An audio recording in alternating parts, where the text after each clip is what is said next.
this is ZPPS Daurgaon. Today we are continuing our daily activity. One day. आता काल आपण was where चा वापर केला, पण त्याच्यामध्ये verb वापरले नव्हते. जसं मी दुःखी होतो. I was sad. काय म्हणलं आपण? I was sad. ती आनंदी होती. She was happy. काय म्हणलं? She was happy. आपण याच्यामध्ये वर्ब वापरले नव्हते. आज आपण वर्ब वापरणार आहोत. बघा was where च्या नंतर आपल्याला VING वापरायचं आहे.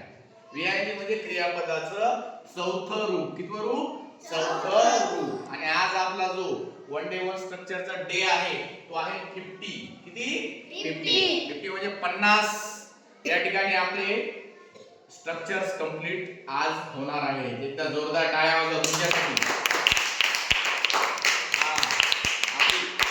आपली 50 झाली. अर्धी वॅट वर करायला काही हरकत नाही. ज्यावेळेला शतक होईल त्यावेळेला पूर्ण वॅट वर.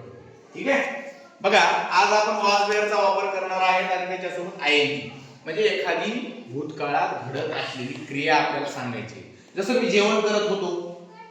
मी जेवण करत होतो. मग वाक्य काय होईल? I was eating. काय होईल वाक्य? I was eating. मी उड्या मारत होतो. I was jumping. मी नाचत होतो. I was dancing. ती नाचत होती. She was dancing. फक्त आता वेअर कोणाकोणासाठी वापरायचे आपल्याला? वी, दे आणि यू.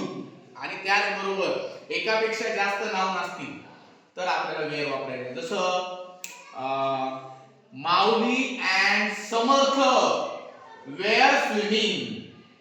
म्हणजे माऊली आणि समर्थ पोहत होते. दोघं असल्यामुळे आपल्याला वेअर वापरावं. माऊली एकटा असतं काय म्हणलं असतं आपण? माऊली वॉज स्विमिंग. काय म्हणलं असतं?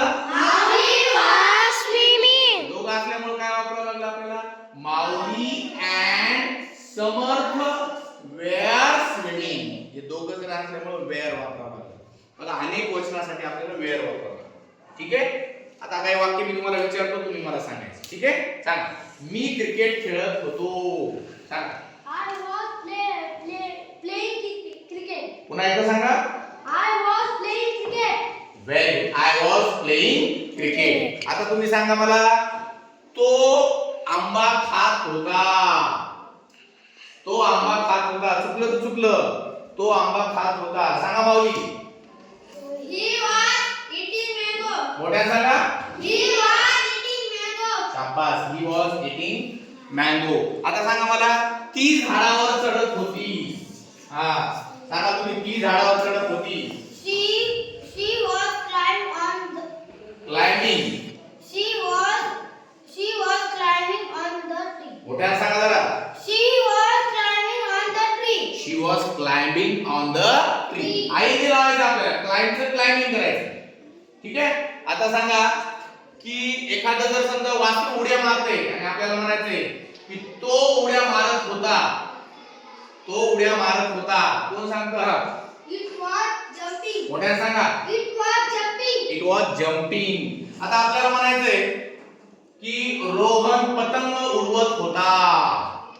रोहन पतंग उडवत होता. आता कोण सांगतं? सांगा. रोहन वॉज. मोठ्या सांगा.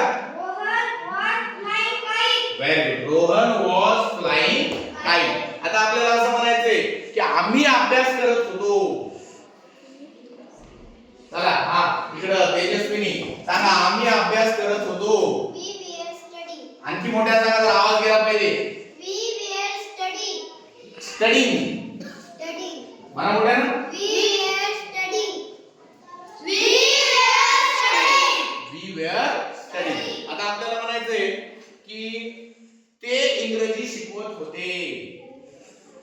हा सांगा. ते इंग्रजी शिकवत होते. They were They were teaching English. teaching English. ठीक आहे. आता तुम्ही सांगा. मी नाचत होतो. हा मी म्हणल्यावर काय येणार? आय. आय आल्यानंतर काय घ्यायचं आपल्याला? was. हा मी नाचत होतो. I was dancing. मोठ्या सांगा. I was dancing. डान्सिंग. आणखी म्हणा. I was dancing. I was dancing. हा चला या ठिकाणी आता आपल्याला लक्षात आलेले की एखादी क्रिया की भूतकाळामध्ये चालू असेल त्यावेळेला आपल्याला हे स्ट्रक्चर वापरायचं आहे आणि याच्यामध्ये आपल्याला डान्सिंग, प्लेइंग, हेल्पिंग असे या ठिकाणी V4 वापरायचे. किती वापरायचे? V4. V1, V2, V3 आणि V4. ज्यावेळेला ing लागतं त्यावेळेला त्याला V4 असं म्हणलं जातं. काय म्हणलं जातं? V4. आलं का लक्षात सगळ्यांच्या? So tomorrow make 30 sentences using this structure. This is the homework for all of you. Thank you so much for watching our video. This is ZPPS Daudwal. Thank you.